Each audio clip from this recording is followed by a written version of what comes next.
Aujourd'hui, pour chacun d'entre nous, verra quoi aux visiteurs d'un jour, le Mamartin est un lieu de sport, de culture, de gastronomie, d'échange et de convivialité. Difficile d'imaginer qu'il en a été autrement. Et pourtant, au début des années 70, le Mamartin, c'était juste une ferme endormie sous les ronces, jusqu'à ce que des gens armés de pelles et de fourches, mais bien intentionnés, viennent la réveiller.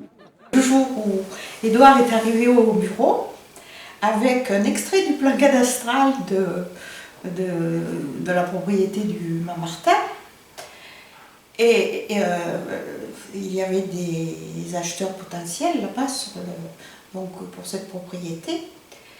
Et il me regarde, il me dit: tu crois pas que ça ferait une belle salle des fêtes, ça? Je t'avoue que j'ai été surprise.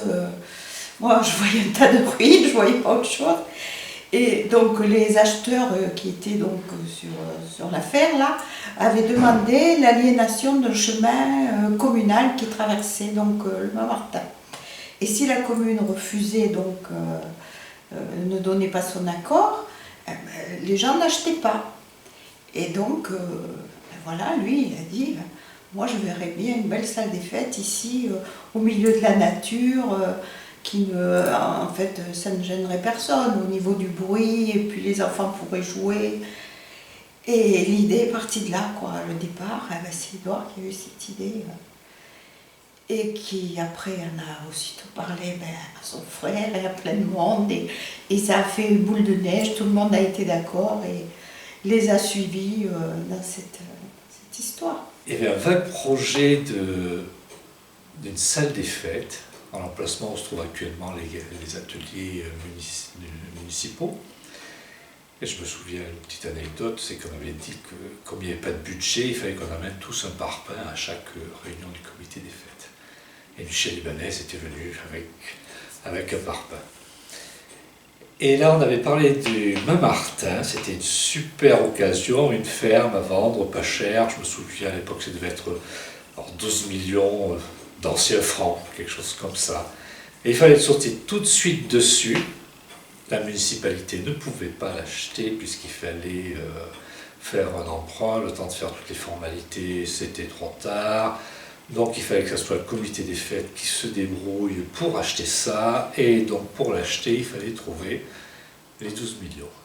Mais c'est le comité des fêtes qui a décidé de lancer un emprunt auprès des particuliers pour recueillir les fonds le plus vite possible.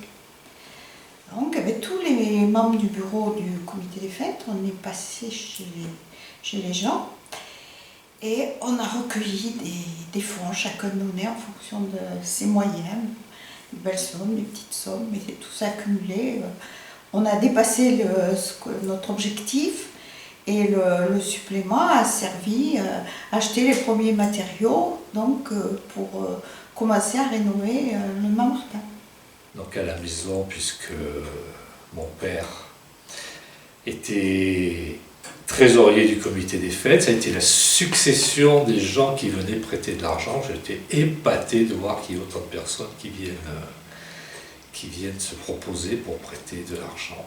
Et donc on a acheté le Mamartin, une ruine. Et après il a fallu restaurer tout ça et le transformer en quelque chose. Donc toute l'équipe du comité des fêtes, du petit comité des fêtes de 13 personnes, s'était réunie et avait fait une participation de demande d'un prêt auprès des habitants de Vérac, de la commune. Et donc ils avaient récolté cet argent, 12 millions, qui représente environ un peu moins de 17 000 euros actuellement. Et cet argent a été récolté. Après, la mairie, l'année d'après, a remboursé toutes les personnes. Il y a des personnes qui ont laissé l'argent pour le comité des fêtes. Et ça a démarré comme ça.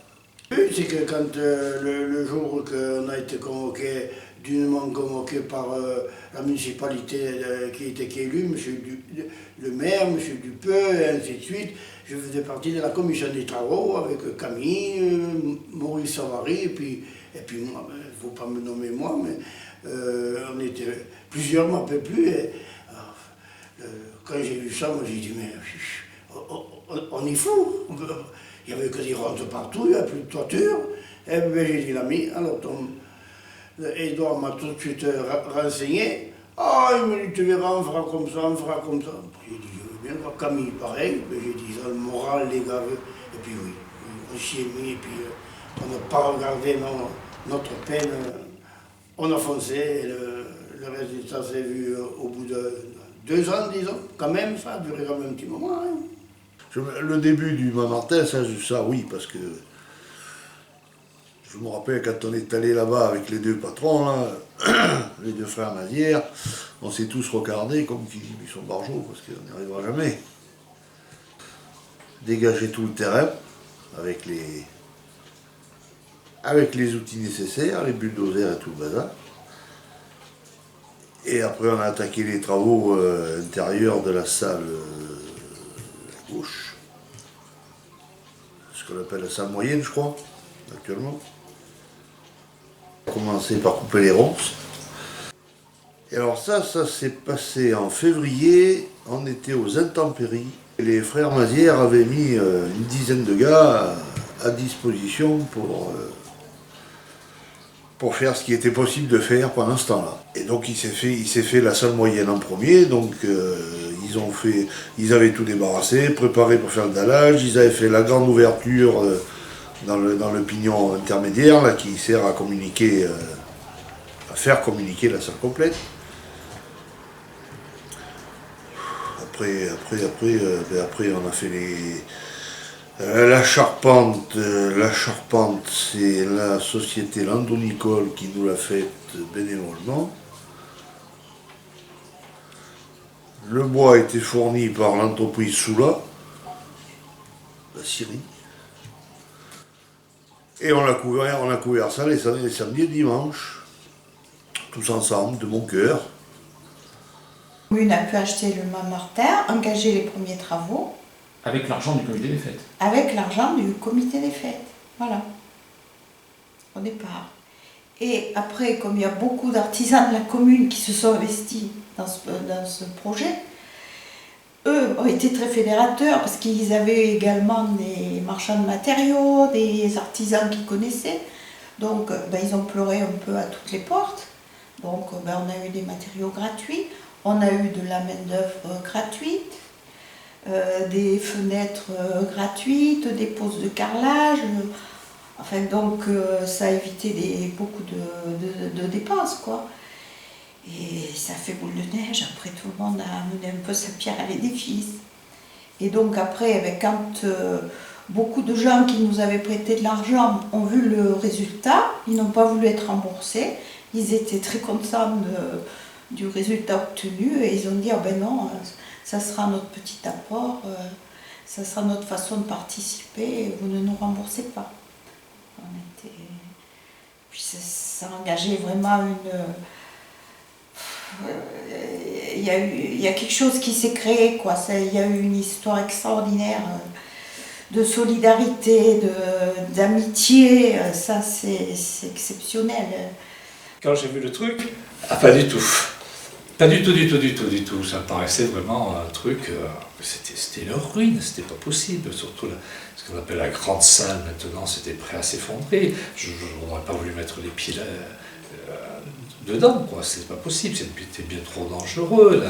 La vieille maison, oui, c'était également une ruine. Tout était en ruine, quoi. Et donc la première fois que j'y suis allé, il y avait plein de gens. Plein de gens en train de s'activer, c'est une vraie fourmilière. Je me rappelle, Philippe, de cette petite salle, quand on a démarré pour la nettoyer, on attaquait les poutres là. Elles étaient, il y avait ça de merde, de crasse, parce qu'il y avait une cheminée ici, ça devait donner. Alors, depuis des années, les poutres là, elles avaient crasse, avec des spatules à nettoyer. Après, il fallait frotter de l'ammoniac là. On en pleurait là, avec l'ammoniac. Et on a nettoyé ces poutres là. Bon Dieu. Oh là là, ça me revient là. Oui. Ils avaient décapé le solivage, qui se sont empoisonnés pour dire d'ailleurs. Ils avaient décapé le solivage, ils étaient 3 ou 4 là. Il y avait culture, il y avait Claude Roulier, et il y avait Ibanez. L'Alcali, ils se sont empoisonnés quand même. C'était vraiment un sale truc. Mais il me semble que c'était un petit peu après quand même seulement, parce qu'on avait fait la toiture de la salle d'acheminée, comme on disait. On avait dû faire ça au mois de mars. La neige. Il y avait la neige, on a balayé la neige sur le toit. Parce que quand on travaillait dans la salle moyenne, oui, on se faisait quand même des repas, on mangeait quand même là-bas le soir dans la salle d'acheminée. Oui, oui, ça. On ne devait rien à personne, on n'a pas volé, on se l'est bien fait nous-mêmes. Et effectivement, on avait recouvert la salle d'acheminée, il y avait de la neige dessus. Je me rappelle que Bernard Denis, qui balayait la neige, le pauvre diable, il n'était jamais monté sur un toit, il n'était pas très à l'aise, et c'est vrai que c'était relativement dangereux quand même. Après, donc, oui, parce qu'au début, il y avait des gouttières. Ils avaient refait la cheminée intérieure pour qu'on puisse faire du feu, parce qu'il faisait quand même pas très chaud. C'était Adrien qui avait fait ça. Et après, on pouvait se chauffer, ça nous permettait de nous chauffer pour casser la croûte et pour manger le soir quand on se réunissait tous ensemble. Ah ben oui, il y en a qui coupaient les ronces, hein, parce que les ronces, si on avait laissé nos voitures sur le bord de la route, on n'avait pas pu venir là en voiture, il était avec un passage pour un piéton. Hein. Quand j'ai vu ça, on m'a dit, on est fou, on est fou, on est fou, on est fou. Mais non, le père Édouard et Camille, mon petit bidard, oui, ils m'ont confié beaucoup de choses. Ils m'ont dit, non, Jean, tu vois, on y arrivera. Surtout, le père Édouard avec son chargeur, il est heureux dans tout. Mais on a commencé, le papy d'Artou, puisque c'était pas beau, on amenait quelques camions de stérile, je crois qu'il a dû en amener en tout 1500 mètres cubes, alors c'est pas un quand même. Hein. Alors le père Édouard, c'est son Michigan, c'était un Michigan, je ne me rappelle plus, enfin bref, un chargeur, ça faisait un plaisir de l'écarter. Il était content quand il était là-dedans. Dans la bonne ambiance, on a dit toi tu fais ça, toi tu fais ça, toi tu fais ça, puis personne n'a rouspété, puis tout le monde s'est mis au boulot, exactement pour te dire. Au début, là, c'est la salle où on est là, tu aurais rigolé, puisqu'il fallait bien qu'on se mette un peu à l'abri pour casser la croûte. Alors il y en avait sur la toiture, il y en avait qui nettoyaient les poutres, puisqu'il y avait une cave là, il y en a qui bouchaient la cave. Ensuite, avec les chantiers. Et il y a un matin, il y a une histoire, oui, que je ne peux pas faire sans la dire. Et alors ce monsieur, il est venu dans la cuisine, la petite salle, un matin, les bras croisés. Il nous a regardé un bon moment. Et puis il dit, les petits, ce que vous faites, c'est bien. Et date de ce jour, ce monsieur, tous les samedis matins, il était arrivé avec 2 cajots de pinard, le pain, tout, rien ne manquait. Génération des gens qui étaient en pleine activité, qui avaient entre 40 et 60, qui travaillaient énormément. J'ai jamais compris comment ils faisaient pour travailler autant d'ailleurs. Parce que c'était bien le samedi, toute la journée, le dimanche aussi, mais tout arrivait là. C'était samedi, il y avait le béton qui arrivait, il y avait les matériaux qui arrivaient, les gens qui arrivaient. On avait l'impression qu'il y avait des gens qui avaient passé toute leur semaine à organiser le week-end. Parce que c'est pas tout d'avoir des gens qui aient des bras, mais il fallait avoir du sable, du ciment, ou le béton qui arrivait, ou les tuiles, ou les voliges, les lambourdes, etc., etc. Il y avait des gens qui passaient leur semaine à travailler là-dessus, je pense. Alors ce qui était intéressant, c'est de travailler avec ces gens-là, parce que d'abord, ils savaient travailler, première chose. C'était des gens formés et capables de nous apprendre un tas de choses. Donc on y est venu un peu avec réticence, parce qu'à 16 ans, tu ne vas pas travailler le samedi et dimanche, surtout si tu as commencé déjà ton apprentissage, comme on l'était presque tous, quoi. On ne faisait pas tous des études. Donc ça a été intéressant, de venir. Puis petit à petit, tu y prends du plaisir. Je me rappelle même que toi, tu as fait des saignées dans la salle moyenne. C'était pas vraiment ta tasse de thé, il faut être honnête. Alors que nous, on avait commencé à le faire, mais c'était pas notre tasse de thé non plus. On aimait mieux aller découvrir les filles, ou boire un verre sur l'ancien comptoir de Michel Pécombel et de Marie-Claude, que d'aller au travail le samedi. Mais on l'a fait parce que c'était intéressant. C'était pas du travail, enfin c'est du travail comme je peux le concevoir, mais c'était un peu philosophique la façon de travailler. C'était, tu avais envie de forcer, tu forçais, tu avais envie de moins forcer, tu forçais pas. C'était un travail comme j'aimerais en faire maintenant, à mon âge. Et puis, bon, ben, tout ça était très intéressant. Et puis, on s'est aperçu que en le faisant tout seul, personne n'aurait pu y arriver. L'intérêt de faire des choses comme celle-là, qui ont duré, puisque ça fait plus de 40 ans, si je compte bien, c'est que ça a été fait de manière unitaire. Même en ralliant des mecs qui n'auraient jamais mis les pieds ailleurs. Donc, ce qui a été bien, c'est que ça a été fédérateur. C'est que l'avenir a donné raison à ceux qui avaient pensé au projet et que ça dure encore. Il y a des gens qui ont laissé beaucoup quand même. Hein. Tu sais, la société Lando Nicole, ils ont fait beaucoup de boulot, tout gratos. Hein. Et ils travaillaient la semaine, ils ne venaient pas samedi et dimanche. Ils faisaient la semaine. Ils ont dû passer plus de 2 semaines à 4 là-bas. Et les gouttières et tout, on n'a jamais rien payé. Et la grande salle, elle n'a pas failli être rasée à un moment donné? Eh bien, on ne savait pas trop. Hein. À un moment donné, ça en était question. Et puis finalement, non. Parce que les murs étaient quand même bons. Mais il n'y avait que les murs. Le reste valait rien. Et les grosses... les grosses fermes en charpente étaient bonnes. Mais le reste valait rien. Et là, on a trouvé l'entreprise de l'âge qui est venue un samedi après-midi. Pour tout découvrir, enlever les bois. Ils sont arrivés à 7, ils sont repartis à 3. Un 4 qui était au chute, qui était passé par terre. Ils n'étaient pas trop prudents, ça on ne peut pas dire. Mais bon, ils avaient la moelle, les gars. Et après, quand ça a été couvert, bon, cette salle, elle faisait besoin, la preuve. Ça aurait été dommage de ne pas la conserver, mais c'est vrai qu'à une époque, d'abord, la commune n'avait pas les moyens non plus de faire. Et donc il fallait continuer dans la même ambiance. Et ça faisait déjà 3 ou 4 ans qu'on y donnait, quoi. Alors, ça commençait à être long.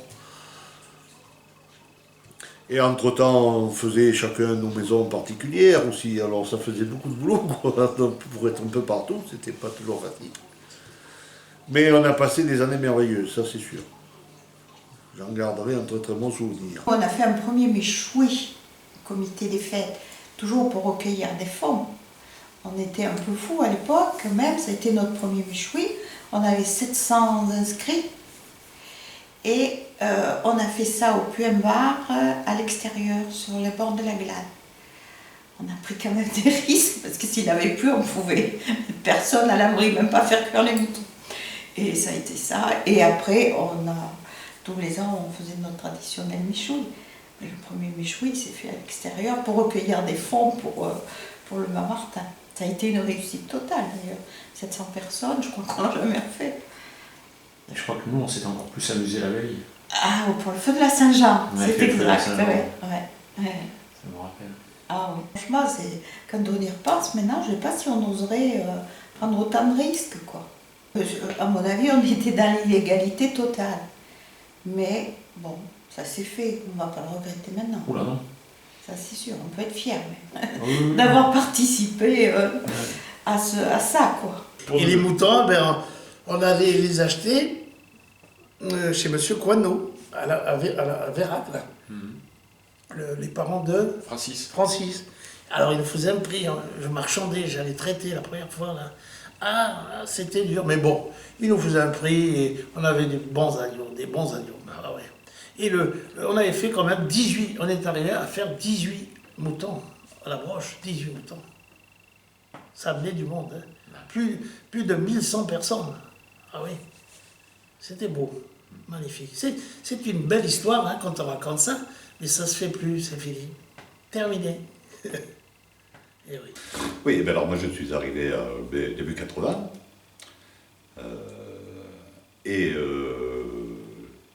Mon premier contact avec le Mont-Martin et le comité des fêtes, disons un petit peu, c'était le méchoui de l'année 80.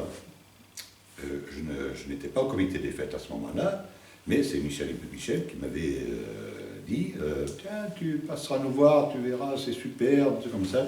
Et effectivement, je suis venu à midi, dans l'apéro bien sûr, et là j'ai vu effectivement qu'il y avait une ambiance, qu'il y avait quelque chose d'assez particulier, tous les gens qui travaillaient, tout le monde avait sa tâche, tout le monde avait ça travaillait dans tous les coins. Et puis on sentait qu'il y avait une ambiance assez phénoménale, enfin, parmi les bénévoles, enfin, parmi les gens qui travaillaient avec le parrain de Méchoui ce jour-là, quoi. Et j'en avais gardé un très bon souvenir. Et c'est en 83 que je suis vraiment venu au comité des fêtes. Et là, la salle des jeunes, elle s'est faite comment, là, là? Et bien ça c'est un peu plus tard, alors je sais plus, je pense que c'était Bertrand Mourier, mon frère, qui avait eu cette idée-là, puisqu'ils sont un petit peu plus jeunes que moi en ce qui me concerne. Ils sont de 62, je crois tous les deux. Alors si je me trompe, il ne faudra pas qu'ils m'en veuillent. Mais ils étaient partis sur ça parce que, effectivement, il y avait deux belles structures, une qui était finie, deux qui étaient finies, la petite salle, la salle moyenne, et celle-ci qui était en cours de réalisation, mais il n'y avait pas vraiment quelque chose de spécifique aux gens de 15 à 20 ans. Donc c'est ce qui nous avait motivé à l'époque, qu'on nous avait donné les crédits, le pouvoir pour le faire, et puis les compétences sont venues d'un coup de main, et puis finalement on a terminé, je dirais, le second œuvre avec nos compétences à nous. Et elle était pas mal pour l'époque, là elle est encore mieux, le carrelage est mieux, les murs sont mieux, bon, ça s'est bonifié, mais c'est vrai que c'était important. On y a passé des années là-dedans, à s'amuser, après y avoir passé 1 ou 2 années à travailler. Donc tout travail, même bénévole, mérite salaire ou récompense. On y a vidé quelques verres pendant quelques années. Ce qui est flagrant, c'est qu'elle est restée bien entretenue, en bon état, quasiment à l'identique, quelques couleurs qui ont changé, mais bon, on peut y rentrer. Je me souviens très bien quand Pierre a mis ces 2 poutres là, et je me souviens très bien quand nous sommes allés chercher l'ancien comptoir chez Pécombert, on a monté ça la même matinée. C'est quelque chose qui nous manquait. On a donné les moyens de le faire, on nous a fait confiance, on nous a accompagnés, on l'a fait. Bref. Et j'avais organisé un rallye touristique. J'en avais déjà organisé 2 quelques années auparavant chez moi là-bas. J'ai organisé ce truc-là, ça a été très bien, très belle, très bonne journée. Tout le monde était content, à tel point que l'année d'après, on a recommencé. Et ça doit être en 84 voilà, que je suis devenu président du comité des fêtes. En coprésidence avec Robert Couty. D'accord. Le remboursement des prêts qui avaient été faits par des particuliers n'était pas terminé. C'était là le but de manœuvre du Méchoui d'ailleurs, c'est lui qui servait à financer ces remboursements. Pas trop dans c'était Robert Desopis qui était trésorier, c'était surtout lui qui tout ça. Bon, mais j'ai quand même, je me rappelle très bien, le jour où il l'a annoncé, c'est en 84, où il nous a dit, nous avons fini de rembourser les particuliers qui avaient prêté de l'argent pour le rachat du Mont-Martin à l'époque, avec 4 années d'avant, parce que ça c'est terrible, parce que c'est vrai que moi j'ai connu un tas de gens, que si j'étais resté, je sais pas, à vivre normalement sans le comité des fêtes, quoi. Moi, j'ai connu pratiquement tous les gens de la commune, avec ne serait-ce qu'avec les Méchouis et tout ça, là. Ça crée ça crée des liens de tous les côtés, quoi. C'était une grande famille, mais une ambiance et une chaleur comme j'ai trouvé ici en Aveyrac, non, jamais vu. Jamais vu. Ah non, il faut reconnaître que c'était quelque chose. Il y a des anecdotes et des trucs comme ça. Mais ça ne peut pas se raconter. Bon, si tu l'as vécu, si tu l'as vécu, c'est bien. Mais pour le raconter, ça ressemble à rien, quoi. Mais vécu sur le moment, il y avait deux gens qui n'étaient pas du tout, qui n'avaient pas du tout les mêmes opinions, tout ça. Et au boulot ici, là, c'était. Ah non, c'est vrai que c'était. Il y avait une osmose assez. Oui, moi j'ai jamais vu ailleurs. C'est vrai que c'est. On était quasiment ensemble avec la grande salle. Alors peut-être qu'ils avaient un peu d'avance, parce qu'ils étaient plus doués que nous, mais je pense que ça a dû se passer un peu dans les mêmes créneaux. De mémoire, ça, sous réserve. Mais tu as raison, il y avait un mélange de générations. J'ai eu quelques conflits avec mon père, on est tous là. Mais c'est peut-être quelque chose qui nous a un petit peu plus resserrés, enfin un petit peu moins éloignés aussi. Mais c'est eux au départ, hein, les vieux, le mien, en ce qui me concerne et mon frère, et probablement les vôtres, qui nous ont poussés à y venir. Ils ont essayé de nous expliquer le bien fondé de leur idée. Ils avaient raison, 40 ans après, puisque c'est encore là et puisqu'on l'a fait nous-mêmes. Comme quoi, quand on veut, on peut. Quand on te donne quelques moyens, même s'ils ne sont pas suffisants, on peut. Et effectivement, c'est de l'énergie, c'est de l'argent pour certains, c'est de l'investissement. Si ce n'est que, pour résumer, moi, en ce qui me concerne, ça a été quelque chose dont on se souviendra, que des bons souvenirs, alors probablement des centaines d'anecdotes oubliées. Il reste peut-être quelque chose de ces gens-là. L'ambiance d'une maison, quand tu reviens des années après dans ta maison familiale, tu sens quelque chose que tu sentais. Ben là, c'est un peu pareil, tu reviens chez toi. Et tu reviens chez toi avec les souvenirs d'une jeunesse qui est partie. C'est vrai que j'ai pas souvenir, moi, d'avoir eu tout ce qu'on peut voir, peut-être maintenant de façon des tags, des choses comme ça, peut-être que ça entraîne, ça force le respect, puisque d'abord les gens, même s'ils ne connaissaient pas Albin Martin, quand ils viennent, on leur en parle un peu, ils savent de quelle manière ça a été fait. Peut-être que ça force les gens. Peut-être le respect pour les gens qui l'ont fait, quoi. C'est peut-être le respect de ceux qui ont fait la fête en y ayant travaillé aussi. C'est peut-être tout ça. Ça coule peut-être de source après. Quand on te donne un jouet très cher, et qu'on te le donne et que tu le casses, ou c'est que tu es un petit merdeux, ou c'est que tu ne réalises pas ce que ça coûte. Là, on ne te donne pas un jouet, on te dit construis ton jouet et fais-le durer le plus longtemps possible. C'est peut-être ça aussi. C'est peut-être ça. C'était beau, magnifique. C'est une belle histoire hein, quand on raconte ça, mais ça se fait plus, c'est fini. Terminé. Eh oui, c'est une belle histoire. Même le Père Noël la connaît. La réalité du Mamartin a sans doute dépassé les rêves les plus fous des premiers faucheurs de ronces.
Aujourd'hui, 40 ans plus tard, une nouvelle histoire commence avec la rénovation de la grande salle qui va devenir une vraie salle de spectacle. Nul doute que les pionniers de 1977 cautionneraient ce nouvel élan. Qui vont attaquer les travaux qui sont prévus de faire. Parce que le dallage pour le casser, ils vont s'y mordre les doigts, c'est sûr. On avait fait ça. Le béton était tiré à la règle vibrante qu'avait Maurice Savary. En plus, il venait de la BCL, c'est le papy d'Artout avec Pierrot qui amenait les semis, et on finissait par l'avoir à la pioche tellement il était caillé, et je te garantis qu'il n'est pas regretté.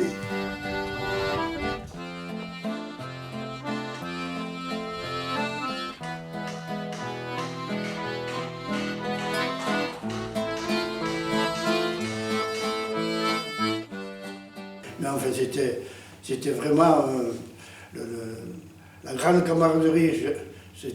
C'était merveilleux, merveilleux l'entente qu'il y a eu entre nous. Jamais il y a eu un mot, jamais rien. C'était des gens formidables, mais vraiment formidables. Comment voulez-vous qu'on ne soit pas heureux à Vérac? C'est une belle commune, on est bien. Pour vivre heureux, vivons cachés. Mais nous, on n'est pas cachés, on est bien là. On est bien. Et bien manger, c'est le début du bonheur.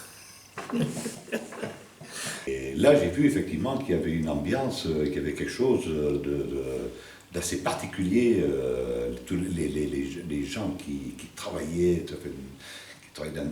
tout le monde avait sa tâche. Mais moi, ils vivent toujours, ils sont toujours là-bas, tu vois. Ah ouais, mais ça, moi, je les revois. Même quand il y a des manifestations, style Véracomusie ou n'importe, que je vois tous ces gens et qu'on fait parler de Vérac partout autour de nous, et je me dis, ben, ils sont là. Et puis, s'ils n'avaient pas été là au départ, ben... Et ça s'entendait bien, il n'y avait pas de concurrence ni de quoi que ce soit, quoi. C'était vraiment l'ambiance amitié totale, quoi. Je pense que s'il n'y avait pas eu ça, il n'y avait pas de commune. Avant, il n'y avait pas de commune. Pas de vie communale.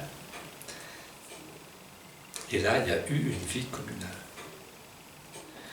Et c'est là que j'ai connu des tas de gens que je ne connaissais pas avant. On peut le faire, on s'y met tous et on le fait. C'était quelque chose d'intéressant de ce côté-là.